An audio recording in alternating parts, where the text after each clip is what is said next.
BBS. BBS. Blackberg Sugar, Bachelor's in Boxing Studies. Television! Fred Sanford of the Fistic Arts.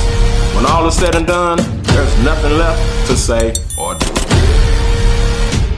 Gracias por escuchar REED-BBS.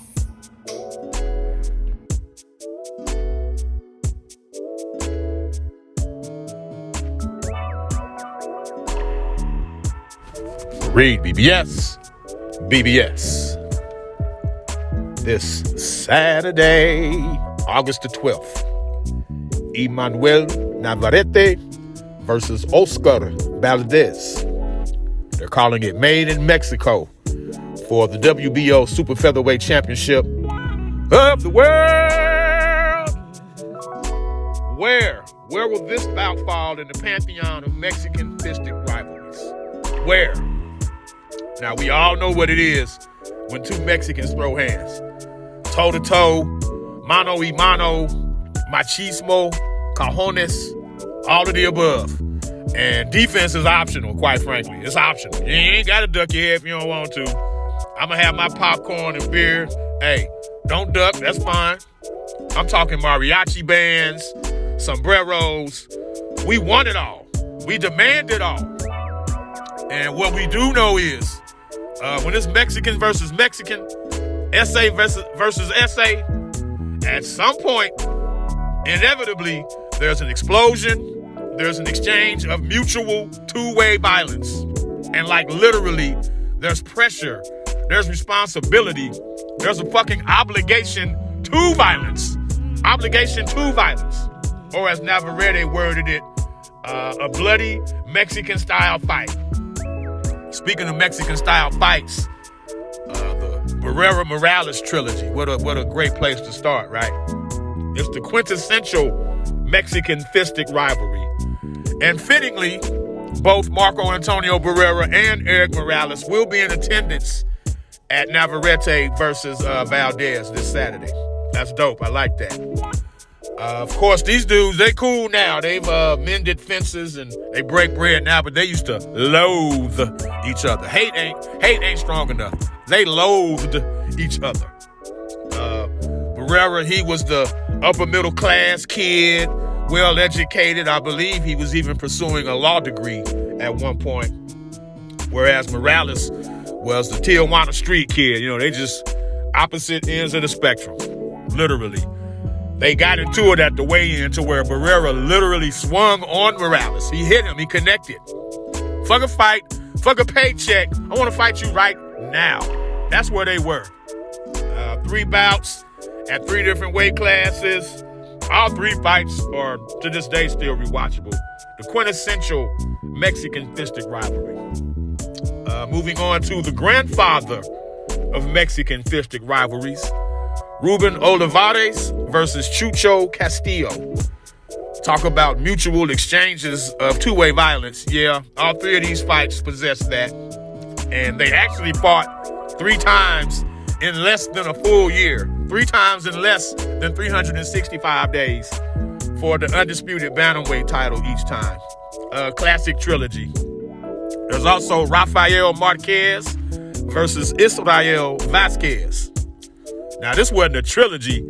This was a quadrilogy. A fucking fourthogy, if that's a word, if I may. A fourthogy. This series of fights, let's call it that, was particularly crazy because they fought 3 consecutive times. Like, no one in between, no one but each other for 3 straight times. Same guy 3 straight fucking times. You talk about familiarity breeding contempt. Shit. Now, they split the series. They each won twice. Marquez, he stopped Vasquez twice. And Vasquez stopped Marquez once and then won a split decision in his other win. But yeah, where do you think Navarrete and Valdez will fall? Go ahead and leave me a comment. I'm responding to all comments. Hit the like button. Of course, subscribe. You know how we do. Will this be more like the Leo Santa Cruz versus Abner Maris couple fights they had? LSC won both of them, but they were both entertaining fights. They had entertained the idea of a third, but it's like, well, the same guy won twice, so you can't even call it a trilogy. Like, that's my rule. If you ain't win none of the fights, it ain't a goddamn trilogy. You just fought the motherfucker 3 times. So Abner, he just fought LSC twice. That's what that is. Will this be more like Andy Ruiz versus Chris Arreola, the 2 Mexican heavyweights? They had some lively exchanges in their bout. Now, it fell short of legendary, but it was still an entertaining scrap while it lasted. Perhaps my favorite, for various reasons, Mexican fistic rivalry was Carlos Zarate versus Alfonso Zamora. This fight had atmosphere. I'm talking the motherfuckers is fighting, literally fighting, and then firecrackers are being set off and shit.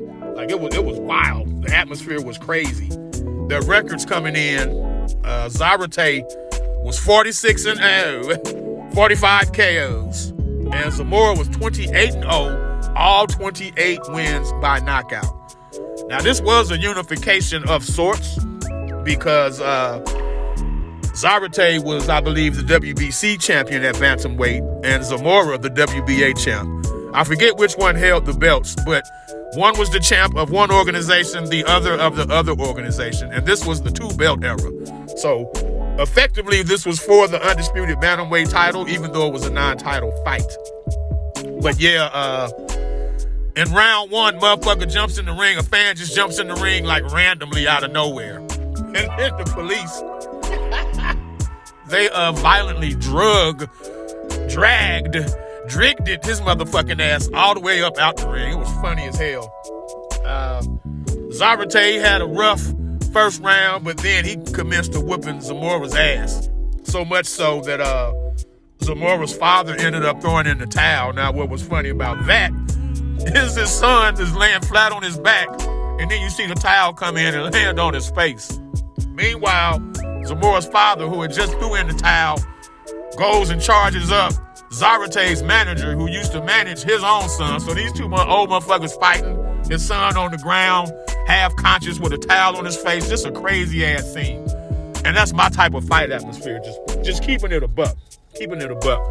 But getting back to the fight at hand, Navarrete, Vaquero, he's 37-1 with 31 KOs. He has 108 wins in 115 amateur fights. 3-weight world champion, 122, 126, and now 130. He first got on my radar when he beat Isaac Dogbay twice at 122.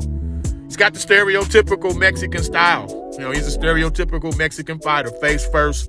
In this particular case, Navarrete, he's a big-ass target for his weight range. He's 5'7". He's got a 2-inch height advantage on Valdez, half a foot in reach. But that's just it. Navarrete will not utilize his advantage, for better or worse. That's just not how he fights. Valdez, 31-1, 23 KOs. Mexican Olympian in 2008 and 2012. Former world champion at featherweight and super featherweight. Looking to become champion at 130 once again. His only loss to Shakur Stevenson. No shame in that. Shakur is one of the best fighters in the world and may be number 1 pound for pound in a short period of time. I like the fact that Valdez had a stay busy fight in May against Adam Lopez. Him and Navarrete were supposed to fight late last year. Valdez had an injury of some sort, so I'm glad he took a stay busy fight before jumping in with Navarrete. It bodes well for him, in my opinion. This will be a fun fight.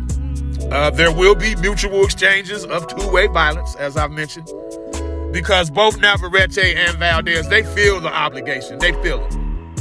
But I like Valdez close yet clear. Navarrete is bigger. He's stronger.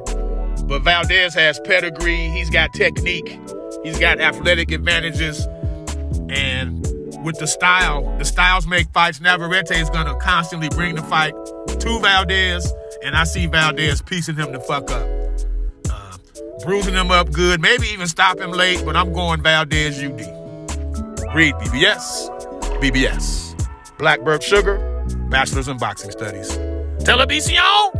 Fred Sanford of the Fistic Arts. When all is said and done, there's nothing left to say or do.